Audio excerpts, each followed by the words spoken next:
Orar. Pai, fala conosco. Nós estamos aqui porque queremos ouvir a sua voz. Nós estamos aqui porque nós precisamos, por meio da tua palavra, que é maior do que o pastor Francisco, que é maior do que a denominação batista, que é maior do que qualquer pessoa aqui presente possa ministrar vida em nós, Senhor. Nós precisamos que o Senhor abra os nossos olhos, abra os nossos ouvidos e nos dê entendimento, Senhor. Pai, eu comando os teus anjos neste lugar no nome de Jesus, para que eles ministrem cura, ministrem libertações, ministrem, Senhor, portas se abrindo, Senhor, em favor da igreja. Eu oro para que a glória, a Shekinah de Deus, possa estar presente, permeando este lugar, que desde quando entraram nesse prédio até o término desse culto, a tua presença possa constrangê-los, incomodá-los, gerar neles o sentimento de conversão, de salvação, de quebrantamento e de direção, ó Deus, em nome de Jesus Cristo. Pai Santo, me dê palavras que traduzam realidades espirituais, em nome de Jesus. Amém, amém e amém. João capítulo 1, versículo 10. Irmão, quando nós nos preparamos para uma conferência como essa, é uma conferência a nível nacional. Eu não sei se você sabe, mas os cantores, os pregadores, ou eles vão estar em São Paulo, ou em Goiânia, ou no máximo em Cuiabá. Então, se nós estamos nos preparando, uma igreja no interior, com uma cidade com 25 mil habitantes, nós estamos trazendo aquilo que tem de melhor lá fora, para que você não precise se deslocar para São Paulo, para Goiânia ou para Cuiabá. Nós estamos trazendo aqui na sua igreja, na sua casa. Então, assim, é muito importante que você esteja conosco nessa conferência, amém? Os irmãos, um dia você pode chegar na tesouraria e saber quanto custa uma conferência dessa, e as inscrições não pagam nem às vezes, como na outra, nem o cantor que vai vir aqui cantar, ou os pregadores, as passagens de avião, os hotéis, o almoço, a janta, porque eles são seres humanos, eles comem, eles dormem, amém? Mas por que a igreja faz isso? Porque a igreja quer investir na sua vida. A igreja não quer investir na vida do pastor trazendo para cá, porque eu posso pegar e ir para Goiânia e receber desses cantores. Quando nós desejamos trazer aqui para a igreja, é para abençoar a sua vida. Por isso nós precisamos da sua adesão nessa conferência. A igreja entendeu? Dá um amém aí para me ver. Aleluia. Hoje nós vamos falar sobre o poder de ser feito filho de Deus. A Bíblia diz: estava no mundo e o mundo foi feito por ele, Jesus, e o mundo não reconheceu. Veio para o que era seus, os judeus, e os seus também não receberam. Mas todos quanto o receberam, deu-lhes o poder de serem feitos o que, igreja? Filhos de Deus, aos que creem em seu nome. A Bíblia está dizendo que Jesus veio, mas o mundo não quis. Ele veio para os judeus, mas os judeus também rejeitaram. Mas a Bíblia diz que todos aqueles que o receberam, que creram nele, a saber, os que creram em seu nome, Deus deu o poder que essas pessoas que creram em Jesus Cristo se tornassem filhos de Deus. Eu sei que muitos pensam que porque Jesus morreu, todos são filhos de Deus. Isso é uma mentira. Abra a Bíblia em Romanos capítulo 10, versículo 9.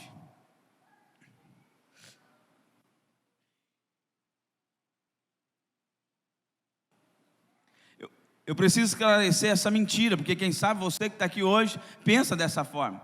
A Bíblia está dizendo, a saber, se uma condição, existe uma condição para aquilo que vai acontecer agora. Se, então somente se, com a tua boca confessares ao Senhor Jesus, e em teu coração creres que Deus ressuscitou dentre os mortos, será? Então qual é a condição para que eu seja salvo? Eu crer, eu confessar com a minha boca e crer com o meu coração. Mas lá no texto de João diz que todos aqueles que creram, Deus deu o poder de serem feitos filhos de Deus. Não é todas as pessoas que são filhos ou filhas de Deus. Todas as pessoas são criaturas. Deus criou todas as coisas. Mas somente no momento, e por isso o texto diz se, uma condição, se você crer em Jesus Cristo, se você confessar com a sua boca e crer com o teu coração, então somente nessa condição, aí sim, você que antes era uma criatura, passa a ser filho. A Bíblia diz: Ele vos deu poder, porque foi por meio de um poder, foi por meio de uma obra extraordinária. Eu que antes era um escravo do diabo, porque o salário do pecado é a morte, e a Bíblia diz que todos pecaram e foram destituídos da glória de Deus. Então eu era escravo de Satanás, escravo dos padrões do mundo. Mas um dia o Evangelho chegou até os meus ouvidos, eu ouvi a mensagem gerou fé, e eu criei nessa mensagem, e quando eu criei nessa mensagem, Deus me deu poder de me tornar filho de Deus. Fala para o seu irmão: você que creu em Jesus, Deus te deu poder de se tornar filhos de Deus. Mas se você abrir a Bíblia em Atos capítulo 1, versículo 8. Não se iluda que todos são filhos. Deus ama a todos. Deus ama também os animais. Mas para se tornar filho, existe condição. João, não precisa projetar o que eu vou ler agora.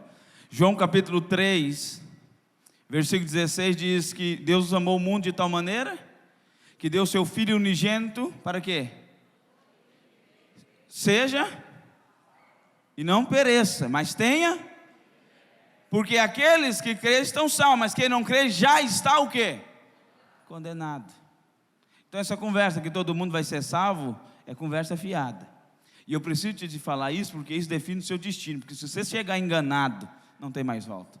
Mas eu quero te dizer que Jesus morreu, e se você crer nele, Deus te deu o poder de se tornar filho de Deus. Amém ou não?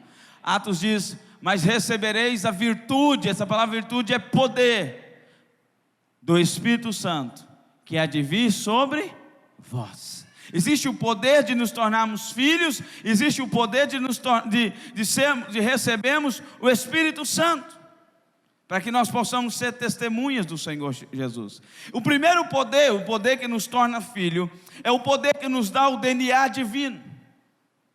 Quando você nasceu de novo, e é isso que Jesus falou para Nicodemos, o mestre da lei: Nicodemos, você precisa nascer de novo. Ele era mestre da lei, ele era alguém que conhecia a Bíblia, mas não tinha uma experiência com Cristo. E Jesus diz: você precisa nascer de novo. Mas no dia que eu nasci de novo, eu recebi um DNA novo. Amém, irmão? Diga para o seu irmão: a sua velha natureza foi morta nas águas do batismo, para que a sua nova natureza ressurgisse para sempre. Diga: você hoje é filho de Deus. Amém? E o que implica isso? Eu sou filho, eu sou herdeiro. Herdeiro de quem? Herdeiro de Deus e co-herdeiro com Cristo. Significa que se eu sou filho, eu me torno antes escravo, comprado por Jesus Cristo, escravo de Cristo. Mas Jesus disse: eu não quero apenas que eles sejam meus escravos, eu vou torná-los pelo meu poder filhos de Deus. Não sei se você sabe disso, ou se você tem revelação disso, mas no dia que você creu em Jesus Cristo, seu nome foi escrito no livro da vida, filhos. Eu iria começar o culto dizendo: olha, você está alegre? E quem sabe você chegou aqui dizendo: não tenho motivos para me alegrar. E eu iria te dizer: tem pelo menos um motivo: o seu nome está escrito no livro da vida. Mas há um outro motivo: você é filho de Deus, e o seu valor não muda pela circunstância. O seu valor foi definido na cruz. Não é pelo seu sucesso ou pelo teu fracasso que o teu valor e a tua importância é medida. É pela obra de Cristo na cruz. Ele te deu o poder de ser feito filho de Deus. Você é filho ou filha de Deus, e ponto final. Diga: ponto final na história. Fala para ele: vamos colocar um ponto final nessa história. Mas o que é o poder do Espírito? O poder do Espírito é para que nós possamos ser testemunhas de Deus. O poder que me faz filho me dá acesso a receber de Deus. O poder do Espírito me dá acesso a fluir em Deus, a ministrar diante de Deus. Mas qual é o problema? É que antes, quando nós não éramos filho, criatura, Nós estamos cheios de conceitos, preceitos, nós estamos cheios de paradigmas, coisas que nós aprendemos, crenças que nós aprendemos de acordo com o caminhar da nossa vida, e cada um teve uma vida, cada um foi inserido numa família diferente, com uma cultura diferente, com ensinamento diferente, com princípios diferentes, e o problema é que um dia nós conhecemos Jesus, nos tornamos filhos, mas essa mentalidade caída, natural, mundana, incrédula, que nós tínhamos, não foi transformada. Porque a salvação aconteceu de imediato no seu espírito, mas a sua alma e o seu corpo permaneceram o mesmo. Então muitas das vezes nós não recebemos o poder e não ministramos o poder de sermos filhos, e não ministramos o poder de recebermos o Espírito Santo, porque a nossa mentalidade ainda continua uma mentalidade antes da salvação. É por isso que a Bíblia diz: as coisas velhas fizeram o quê? Eis que tudo se fez. E o que Deus está dizendo? Eu preciso remover essa mentalidade antiga, eu preciso remover esse padrão antigo, esse conceito antigo, para que você possa viver a boa, perfeita e agradável vontade de Deus. Amém, irmãos? Eu quero usar Paulo como exemplo de alguém que recebeu o poder de ser filho e foi transformado. A Bíblia diz que Paulo, que se chamava Saulo de Tarso, ele era alguém religioso de extremo zelo, fariseu aos pés de Gamaliel, recebeu uma carta para perseguir a igreja. Ele prendia, torturava, matava os cristãos, mas no caminho de Damasco, a Bíblia diz que o Senhor Jesus se apresentou para Saulo e disse: Saulo, Saulo, por que tu me persegues? E a Bíblia diz que ele perguntou: Senhor, a quem eu persego? Quem é o Senhor? Ele diz: eu sou Jesus, a quem tu persegues. O interessante, irmão, eu sempre amo isso, que Paulo não perseguia Jesus. Paulo perseguia a igreja. Ele perseguia Pedro, Tiago, João, os discípulos, que é a igreja de Cristo. Mas quando Jesus se apresenta para Paulo, ele diz: Paulo, por que você me persegue? Porque não tem como desvincular a igreja de Cristo. A igreja e Cristo é um. Quando você fala mal da igreja, você fala mal de Cristo, filho. Porque Paulo não perseguia Cristo, Paulo perseguia a igreja. Mas quando Jesus se apresenta, ele diz: você está me perseguindo. Mas o contrário é verdadeiro. Como você abençoa a igreja, você está abençoando a Cristo. E Paulo então agora recebe o poder de ser filho. Ele crê no Senhor Jesus. E agora Paulo precisa passar por aquilo que está em Romanos capítulo 12, versículo 2: não vos conformeis com esse século, com esse mundo, mas transformai-vos pela renovação da vossa mente, para que possais experimentar qual é a boa, agradável e perfeita vontade de Deus. Sabe, irmão, se Paulo, que é Paulo, precisou passar pela renovação de mente, eu e você, nós também precisamos. Porque muitas das vezes nós nos convertemos, eu tenho ensinado que você é filho e herdeiro, mas a sua mentalidade ainda é de escravo. Israel demorou 40 anos, Deus precisou, na verdade, de 40 anos, para transformar a mentalidade dos escravos numa mentalidade de nobreza, numa mentalidade de rei, de possuidor da terra. Todos os adultos morrem, exceto Josué e Caleb, e uma nova geração vai assumir, porque a nova geração não tem a mentalidade de escravo. Te pergunto nessa noite, qual é a sua mentalidade? Você recebeu o poder de ser feito filho de Deus, sim ou não? Dá um amém se você é filho de Deus. Mas agora qual é a mentalidade? Deixa eu te falar uma coisa, a Bíblia conta a história do filho pródigo. Quantos lembram dessa história? A Bíblia diz que um dos filhos pegou o filho mais novo, pegou a herança e fugiu, foi para uma terra, gastou todo o seu dinheiro, e aí veio uma fome quando gastou todo o seu dinheiro, e ele começou a trabalhar numa das piores profissões para um judeu trabalhar, cuidando de porcos, porque é proibido pela lei, e ele estava ali cuidando dos porcos, e tanta fome que ele tinha, que ele desejava comer a lavagem. Então ele cai em si. Ele diz: voltarei para a casa do meu pai, porque lá na casa do meu pai até os empregados comem melhor do que eu estou comendo aqui. E eu vou falar para o meu pai: eu sei que eu não sou mais filho, mas pelo menos me aceita como um dos teus empregados. Ou seja, eu quero ser escravo. É isso que está na mente de muitos crentes. Quando eles erram, quando eles falham, ou até mesmo quando eles acertam, eles pensam: não, peraí, eu era escravo, e agora Deus está me falando que eu sou filho, será que é verdade? Sabe, eu conto uma história sempre de um pai, ele tinha 3 filhos e ele adotou mais um. E ele fala: meu grande desafio é fazer com que meu filho adotivo se sinta parte da casa. Então ele chega numa loja e fala assim: vocês podem comprar, ele é muito rico, podem comprar qualquer presente. Os 3 que são filhos biológicos, pegam o quê? O mais barato ou o mais caro? O mais caro de imediato, o melhor. Pai, eu quero esse carro, esse brinquedo. E o que é adotado? Ele fica olhando o preço, o pai contando. E ele pega aquele que não é tão caro. Por quê? Porque na mente dele, vai que eu estou abusando da bondade do meu pai, e ele me devolva novamente para o orfanato. Deixa eu te falar, assim tem muitos cristãos. Como ele falou, será que acho que foi o Nivaldo falou, será que eu estou abusando de Deus? Deixa eu te falar, primeiro, Deus é tão rico que você nunca vai esgotá-lo, em todas as áreas. Segundo, Ele é o seu pai. Quando Ele te mandar ir numa loja, pode escolher o melhor.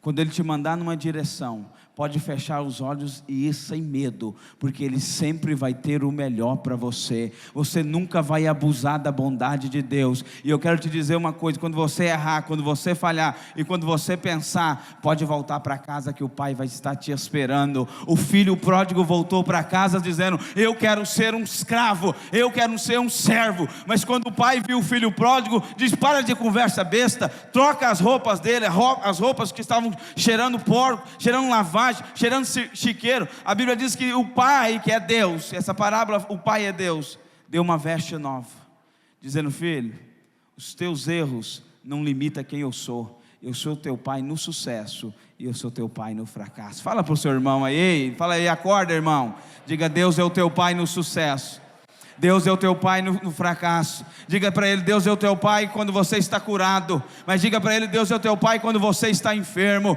Diga para ele: Deus é o teu pai quando o seu casamento está mil maravilha. Mas diga para ele: Deus é o teu pai quando tudo está destruído. Ele continua sendo o teu pai. A Bíblia diz que o pai pegou e falou: coloca uma sandália nos pés. Sandália fala de restituir aquilo que você era, aos lugares que você vai poder acessar. Muitos filhos acham que não têm acesso à despensa do pai, porque estão passando por uma crise, porque estão passando por um momento de bagunça. Ei, então deixa eu te falar algo sobre bagunça, presta atenção aqui. A bagunça depende da ótica. Aí o adolescente pode levantar aqui e falar: está falando, mãe? Eu chego no meu quarto, eu olho e está tudo arrumado. Você chega e vê bagunça. Eu estou falando, depende de quem está enxergando. Não é isso que eu estou falando.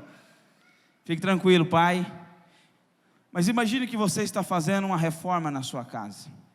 O seu sofá está fora do lugar, o seu piso está quebrado, há instrumentos de pintura, de pedreiros dentro da sua casa. Você chega ali e diz o quê? Isso aqui está uma bagunça. Mas se o arquiteto chegar, o mestre de obra chegar na sua casa, ele vai olhar para os pisos que foram quebrados, para as paredes que foram removidas, para as janelas que foram abertas. Ele vai dizer: houve progresso, a casa está progredindo. Diga para o seu irmão: a bagunça que você enxerga hoje, Deus olha para ela e diz: há um progresso, daqui a pouco eu termino a construção. Eu não sei se a sua vida está bagunçada, eu não sei qual área da sua vida houve uma bagunça tão grande, e você olha para aquela área e diz: está tudo bagunçado. Mas eu quero te dizer, o arquiteto chamado Deus, ele olha para a sua vida e diz: está progredindo, está em construção, mas está progredindo, está em construção, mas está progredindo. Daqui a pouco eu termino o edifício e todos vão olhar e dizer: que obra poderosa foi essa, que obra-prima foi essa, que coisa mais linda foi essa. Foi a mão de Deus agindo em cada situação da sua vida, mesmo quando você só enxergou bagunça, Deus enxergou progresso. Fala para o seu irmão: progresso, progresso. Fala para ele: está progredindo, em nome de Jesus, amém? Então nós precisamos entender que Deus nos fez filhos.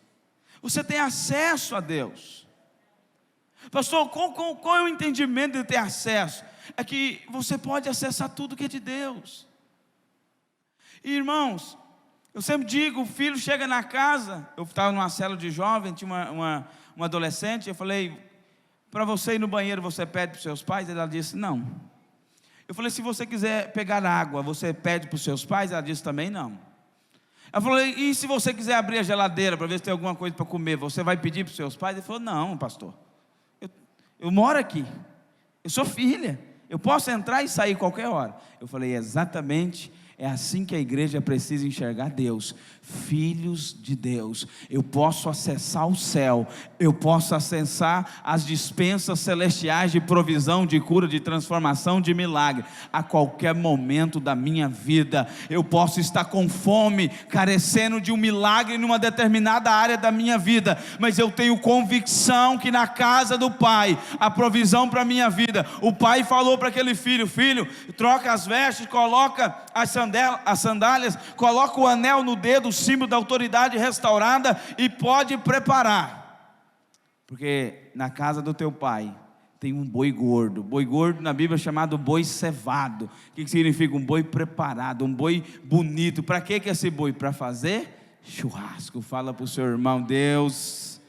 tem um boi gordo, Deus tem algo, uma provisão dos céus para a minha vida e para a sua vida, mas você precisa entender que Ele te deu o poder de ser filho. Só filho tem isso. Irmão, não há situação que não possa mudar. Deus pode alterar qualquer circunstância. Nós estamos em mais de 300 pessoas numa granja na Suinobras, no meio do tempo, adorando a Deus. Eu creio que muitas coisas foram geradas e muitas coisas vão se manifestar nos próximos dias. Mas deixa eu te falar uma coisa. E se eu tivesse acamado? E se eu estivesse com uma área da minha vida destruída? Porque às vezes nós podemos nos encontrar em situações como essa. E qual é o problema? É que quando eu estou 12 horas adorando, eu creio que eu tenho o poder de ser filho. Porque lá, irmão, se você falasse para mim orar por um enfermo, eu estava no fogo. Os irmãos ficaram 12 horas, das 7 da noite às 7 da manhã, e ninguém consegue dormir.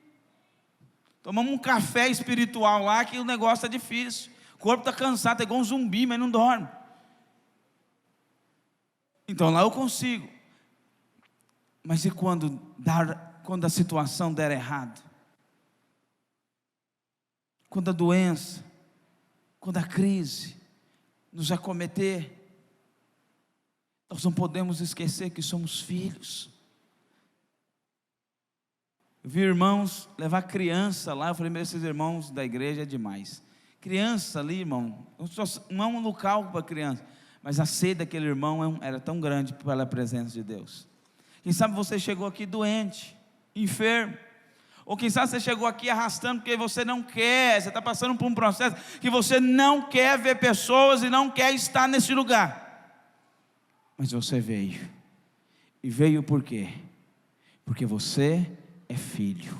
Você é filha. E filho e filha tem acesso 24 horas a tudo que Deus possui. Filho e filha possui uma herança. Filho e filha possui acesso. E Deus quer te dar esse acesso hoje. Amém ou não? Amém. Você entende isso? Mas como Deus faz isso? E é onde eu quero encerrar. Deus faz isso primeiro gerando no teu coração.